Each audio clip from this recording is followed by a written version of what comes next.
Atletismo. En este caso, Infiesto Atletismo tendrá también que dar su palabra, porque estas tres jóvenes vienen de correr tres internacionales de Atapuerca.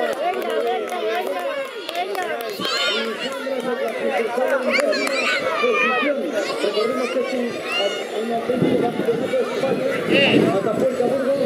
Ahí la vemos ya en cabeza de la prueba infantil femenino. Primera vuelta, primera izquierda con el brazo. Falta mucho todavía, mucho que correr. Una hora exterior. No pasa nada, venga. Tranquila, venga, te va bien ahí.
Ahora tienes el segundo, queda el trao, ¿vale?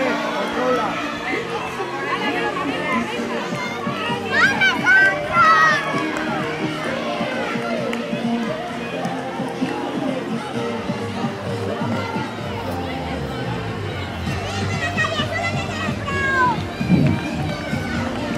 Atleta de Palacio de Granja que se han emparejado con Sandra Martínez en Infiesto Atletismo. Buena pareja, Palacio de Granja en Infiesto Atletismo. Otra pareja que viene aquí que pasa ahora a nuestro lado. Saray y Alba Martínez, también del Infiesto Atletismo.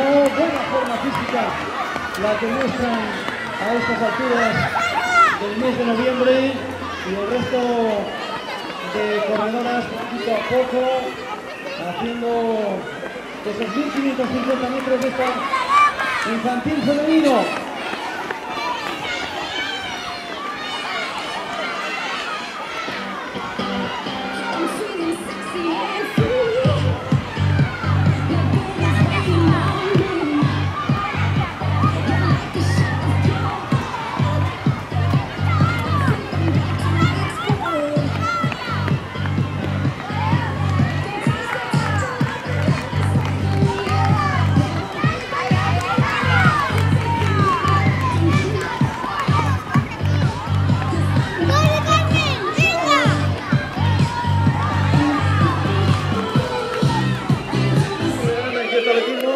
Otra pareja que viene aquí, que pasa ahora a nuestro lado, Saray y Alba Martínez, también del Infiesto Atletismo. Buena forma física la que muestran a estas alturas del mes de noviembre, y el resto de corredoras poquito a poco haciendo esos 1550 metros de esta.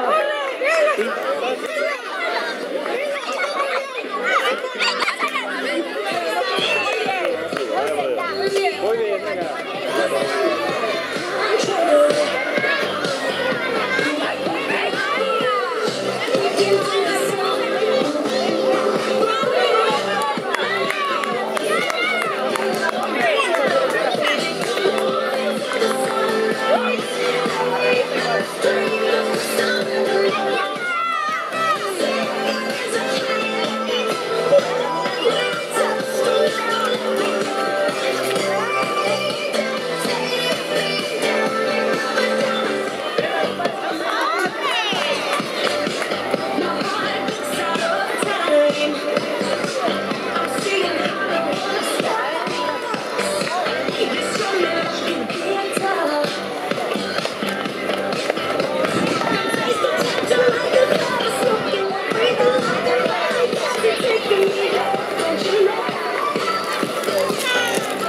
Gracias.